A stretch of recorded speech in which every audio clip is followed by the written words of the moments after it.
जय श्री कृष्णा। आज हम सुनेंगे दौलिये की कथा। तो चलिए जल्दी से कथा सुन लेते हैं।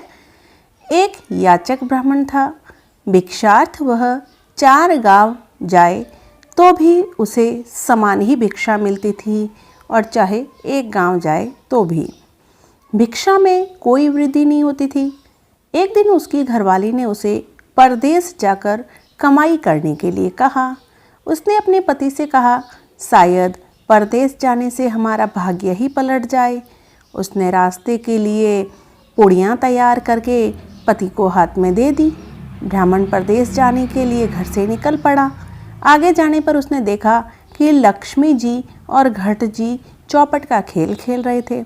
वह उनके पास गया। उन दोनों को हार जीत बताने के लिए लक्ष्मी जी और घट जी ने उसे अपने पास बैठाया। ब्राह्मण भोला था, दोनों के कहने में आ गया। खेल शुरू हुआ, पासा फेंका गया। अब हार जीत का निर्णय सुनाने के लिए ब्राह्मण से कहा। ब्राह्मण ने सोचा कि लक्ष्मी जी तो आभूषणों से लदी हैं और घट जी तो ठन ठन गोपाल हैं। लक्ष्मी जी को प्रसन्न करने के लिए कह दिया कि लक्ष्मी की जीत और घट जी की हार हुई है। लक्ष्मी जी ने अपने गले का सोने का हार उसे भेंट स्वरूप दे दिया। प्रसन्न होकर ब्राह्मण घर लौटा। सुवर्ण हार पत्नी को दे दिया। पत्नी हार खूंटी पर टांगकर अपने गृह कार्य में व्यस्त हो गई। संयोगवश पड़ोसीन अंगारे लेने आई। खूंटी पर टंगा हार देखा, उसका जी ललचा गया और हार की चोरी करके वह चली गई।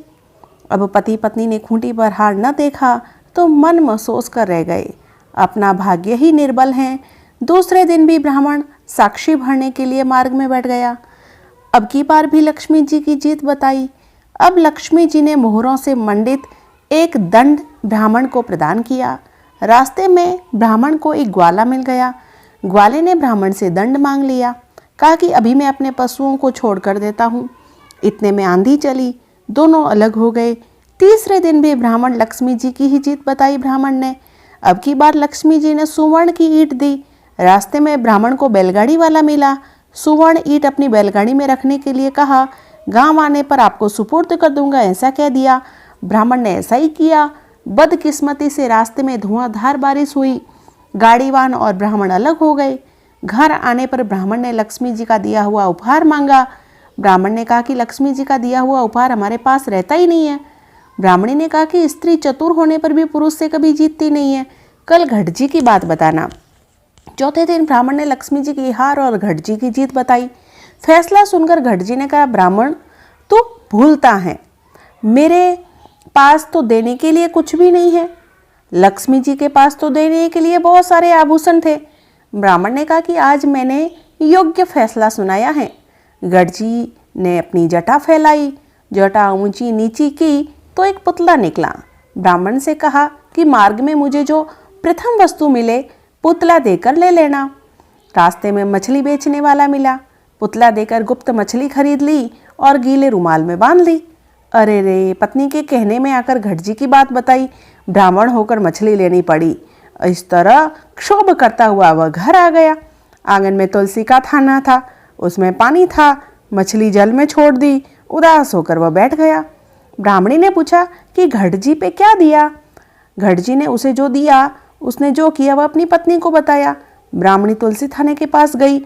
उसने वहां देखा कि सब मछलियां सुवर्ण की हो गई हैं।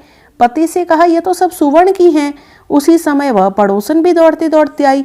वह कहने लगी, आपका मजाक करने के लिए मैंने आपका हार ले लिया था, ये लो तुम्हारा हार। ग्वाला भी आ गया, उसने भी दंड वापस दे दिया। बैलगाड़ी वाले ने आकर सुवर्ण की ईंट भी दे दी। ब्राह्मण की गई हुई सारी वस्तुएं उसे पुनः मिल गई। दिन फिरने पर ही देव सहायता करते हैं। लक्ष्मी स्त्री प्रधान है, वह जीतती नहीं है। घट जी की विजय होने पर ही लक्ष्मी जी मिलती हैं। घट जी भगवान ने ब्राह्मण को जैसे सहायता की वैसी ही सबकी मनसा पूर्ण करें और सदैव लक्ष्मी देते रहें। तो बोलिए घट जी महाराज की जय।